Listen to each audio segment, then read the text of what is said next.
If you can love yourself, how in the hell are you going to love somebody else? can I get an amen? Amen. Hi, I'm Camila Kamslat, and I'm a Malaysian singer-songwriter, drag performer, born and raised in Kuala Lumpur, Malaysia. I'm Miss Boom. I'm a multidimensional queen. Hi, my name is Helis Hot. I'm your gore drag queen in Malaysia. My name is Just Acne Scar in drag, and out of drag, I am known as Hamada. I am a makeup artist, content creator, and also a drag queen. The name Camila Kamslat came into my head quite spontaneously. I remember seeing it in K. And the reason why I put K actually is to represent my family name, which is Ku, KHU.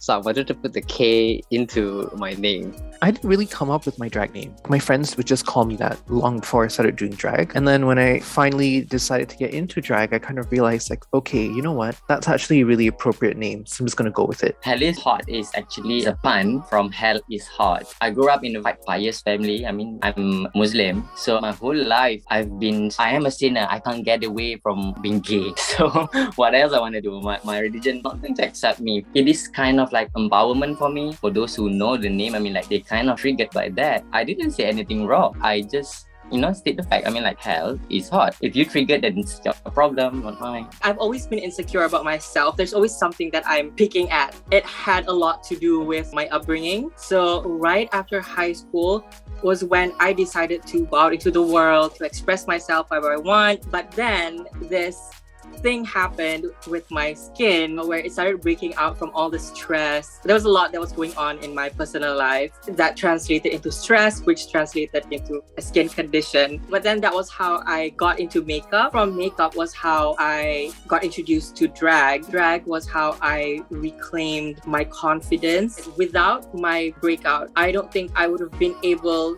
to open myself up to become the person that I am today, like fully accepting myself. And I owe it all to my acne scars. I want to reclaim the power, and I want that for the people, my fellow peasants out there. When I discovered the art of drag, well, I didn't know it was drag at that time, but I knew a bit more of like fondant back then. I believe it was my first time seeing on a local TV actually, Jangan Ketawa, and they had drag characters in it played by Moon and D. I also attended drag shows, local drag shows here in KL. I think I've always known of the art of drag. We've had Kumar. I think Kumar was one of my earliest exposures to drag, and I've always just been to like singing and dancing. It was more of a natural progression because I started performing even before I started doing drag, and then realizing like, okay, what I do is very flamboyant and there's actually an art to it, and then realizing like, okay, drag queens do these things too. I truly discovered the art of drag around 2007. Not exactly drag. I discovered this ballroom scene in New York and lead me to know drag and all those, shenanigans come with drag. I discovered the art of drag somewhere in 2017 or 18. I mean, I've been doing makeup before that, like SFX makeup and face painting. And then I started dabbling in like beauty makeup. Not knowing that it was drag, I had already started doing it. But then I never saw myself as a drag queen up till the point where I first performed. What is the drag scene like here in KL, Malaysia? Well, the underground club drag scene that I'm in is fairly new in KL, I would say, but certainly growing. It's still around. We are just waiting to get back out from hibernation. The drag scene here is really diverse. Everyone's just really talented in their own way. You're going to see everyone just have their own thing. Everyone just has their own individuality, and everyone is just very supportive. Like, it's truly a community here. In KL, I mean, like, it's very underground. You have to keep it low, because Malaysia, susah lah. Camilla, myself, Helis, Nikki, Carmen, Chitte, we're all a part of what we would call the new wave queens. There's some sort of activism to what we do. Now with drag being portrayed on like social platforms, that's what we are trying to do with the drag scene here. From what I know, there are, I guess, 4 different types of like drag scenes here. One is like the pageant queens. We also have the showgirls, but like it's also like underground. If you know it, you know it. And then we have Susie Wong, also showgirl cabaret. We have the club kid scene, which is Shangri-La. I didn't really come out to my parents. It's more of like just me doing my own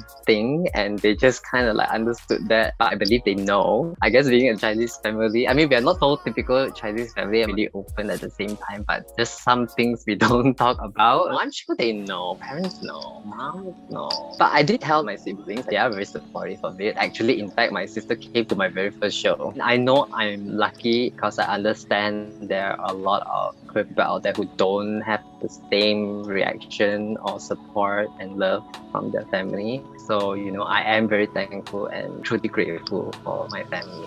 Yeah, I came out to my family as queer when I was about 18, but drag was kind of not really embraced in the beginning. There was just lots of fear, lots of unlearning, and I think I really sort of had to fight to prove that my feminine expression was valid. After I came out to my parents, my relationship with my parents, I always close with my mom, but after that I'm getting closer with my dad, and from that point also he also come out something. He said he also want the attention macam mana mak dapat from kids. The thing that I never imagined happen, My parents, they do know that I do drag. I don't know how they first reacted to it because I'm very strategic. So I slowly desensitized them, especially like after I came out to them. I don't really hide it from them. And that's how they found out that I do drag. They're not okay with it, but they're not okay with it. Like the reason why they are slightly against it is solely based on like religion. What is the hardest part of being a drag queen is putting on eyelashes. But okay, on a serious note, I would say in Malaysia, I think it's not feeling safe and not respected, not seen as an equal, as a human being. I think that is the hardest part. The hardest part about being a drag queen is tucking, getting ready. Sometimes there's no backstage. That's the funny thing. For me, the hardest part is the physicality, tu je. The really physical punya pain, and it's really penat, I pernah like out of breath so many times after perform, but it come along after you practice, For me personally, the hardest part is knowing where I want to take my drag, but having to go through the hurdles and understanding that I can only express my art to a certain extent. I want to be able to do my type of activism openly without fear of the law, basically. Because, not only will I be reprimanded for being gay, but also, like, just the way I dress, it's already against the law. So it's really hard. But I believe that we have the responsibility to make our voices heard to, especially like the trans community, because like these people, they don't have a choice. Have I ever faced any discrimination being in drag? So far, nothing too extreme or anything. Because as Carlos, I would dress up as well when I go out. I would wear heels and whatnot. Sometimes people would just scream names, call like Fondan or whatever it is. Or they would just like take pictures, they make it very obvious. I don't know why they do it. I mean, for me, it's like, to me, I find that rude. I mean, like, if you want, at least you come up to me and ask, hey, can I take a picture or something like that would be better. Yeah, and the screaming names and all that kind of thing, like, I mean, it used to bother me a lot. But in a way, like, I'm also thankful for them because of what happened. It made me stronger as a person, honestly. I've had people stare at me violently, but this is before I did drag. This is more of just when I was femme presenting. I would go out on the street and stuff, and you would hear people just like shouting violently, but nothing physical. And I hate it when sometimes people think that just because we're femme presenting doesn't mean that we're weak. Bila you nak perform and stuff, sometimes you ada masa, macam I kerja sometimes. So you kena siap maybe half dah full face or whatever dekat rumah, and then baru pergi. So most of the time drag, bila nampak I, dia orang akan belah macam mana. Tapi that is the thing yang you kena face. I wear makeup way before I do drag. Masa zaman I belajar, I always pakai makeup, always gaduh dengan lecturers, always kena humiliate depan kelas, suruh pergi wipe your makeup and stuff. But that is the thing. So I tak cakap apa yang diorang buat betul, tapi I can understand why that thing happen, but doesn't mean I agree and I say it is a right thing to do to a kid, in front of others and stuff. It's still like, yes,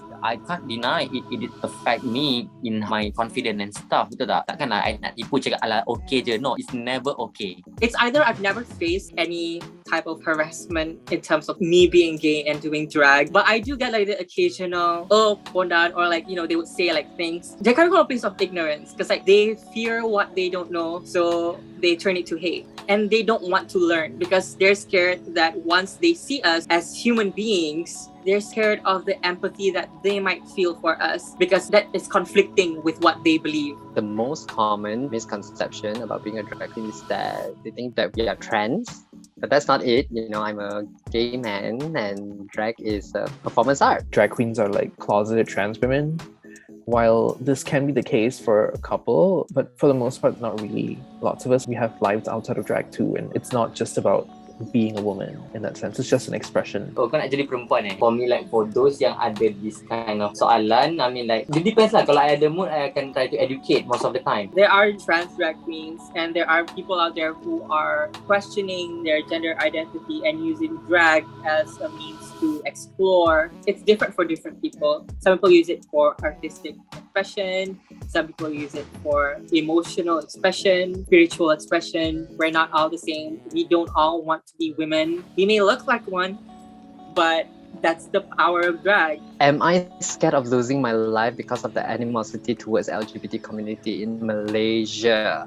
Well, of course, I have a fear to a certain degree, I would say. To this day, I don't feel completely safe going out. But one thing's for sure, fear has never stopped me from being me. And so, I'm just gonna continue to do me. I cannot live my life because of other people's own beliefs and whatnot. The problem here is weak and insecure people feel threatened by us. That's the problem. So people need to pick that shit up. Not anymore.